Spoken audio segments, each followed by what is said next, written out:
Hi,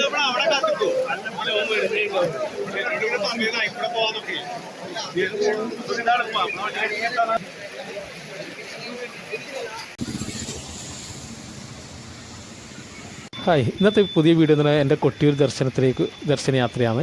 അപ്പോൾ നേരെ കൊട്ടിയൂരേക്ക് പോകുന്നത് ഇപ്പോൾ പഴയങ്ങാടി ബസ് സ്റ്റാൻഡിലുള്ളത് രാവിലെ ഒരു 6 മണിയായിട്ട്. അപ്പോൾ നേരെ വണ്ടി എടുത്തുകൊണ്ട് കൊട്ടിയൂരേക്ക് പുറപ്പെട്ടു. 2 വീലർ എടുത്തുകൊണ്ടാണ് പോകുന്നത്. അപ്പോൾ ഇവിടെ താവത്തെത്തി. അപ്പോൾ താവത്ത് പെട്രോൾ പമ്പാണിത്. ഇവിടെ നിന്ന് നേരെ പെട്രോൾ അടിച്ചുകൊണ്ട് നേരെ ഇവിടെ ഇതിപ്പോൾ പറശ്ശിനിക്കടവ് പാലാണ്. അപ്പോൾ നേരെ പറശ്ശിനിക്കടവ് അമ്പലത്തിലേക്ക് തിരിച്ചു വരുമ്പോൾ കയറാമെന്നുള്ള ഇതിലാണ് നേരെ പോകുന്നത്. ഇത് പറശ്ശിനിക്കടവ് പാലെത്തി.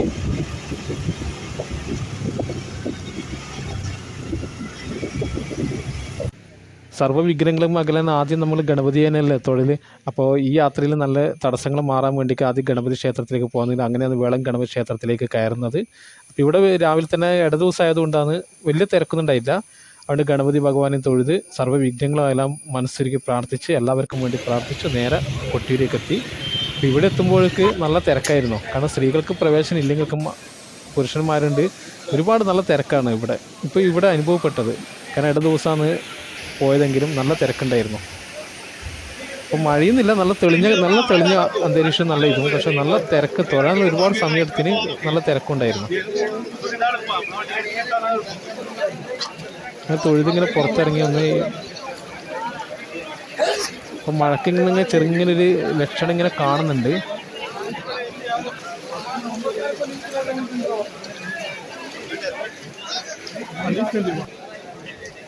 ഇതാണ് തീർത്ഥക്കുളം.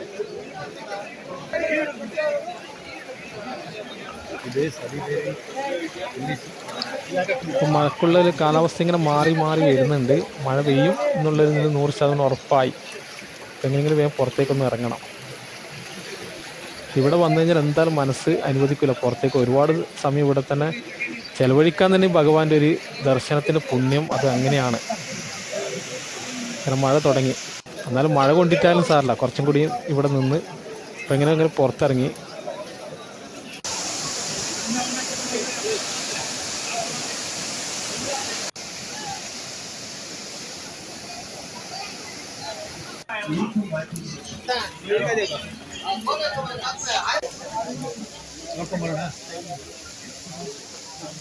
ഇവിടെയും കൂടി ഒന്ന് തൊഴുത് ഭഗവാന്റെ അനുഗ്രഹം വാങ്ങി നേരെ അക്കരെ കൊട്ടിയൂർ തൊഴുത് നേരെ അവിടെ നിന്ന് പുറപ്പെടാനുള്ള ഒരുക്കത്തിലാണ്. അപ്പം അങ്ങനെയാണ് ഓടപ്പൂ വാങ്ങാമെന്നുള്ള ഉദ്ദേശത്തിൽ അങ്ങോട്ടേക്ക് നീങ്ങുന്നത്. കാരണം ഇവിടെ വന്നാൽ എന്തായാലും എല്ലാവരും ഓടപ്പൂ വാങ്ങുന്നത്. അപ്പം നേരെ ഇപ്പം പുരളിമല മുത്തപ്പൻ്റെ അടുത്തേക്ക് എത്തി. ഇതാണ് പുരളിമല മുത്തപ്പ ക്ഷേത്രം. ഇടദിവസം ആയതുകൊണ്ട് വലിയ തിരക്കൊന്നുണ്ടായില്ല. ഇവിടെയും നല്ല മനസ്സൊരുക്കി ഭഗവാനെ പ്രാർത്ഥിക്കാനും പറ്റി. ഇവിടെ നിന്ന് തന്നെ ഭഗവാന്റെ അനുഗ്രഹവും വാങ്ങിച്ചു. ഇതാണ് അതിൻ്റെ അടുത്തുള്ള മുത്തപ്പൻ്റെ നാട്യ കല്ലുന്നു.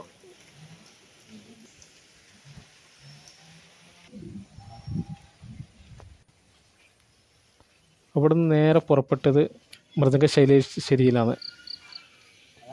ഇവിടെ എത്തുമ്പോഴും വലിയ തിരക്കൊന്നുമില്ല. അതുകൊണ്ട് അമ്മയെ മനസ്സൊരുക്കി തൊഴാൻ പറ്റും എന്നുള്ളൊരു വിശ്വാസത്തിൽ ഞാൻ അകത്തേക്ക് കയറി.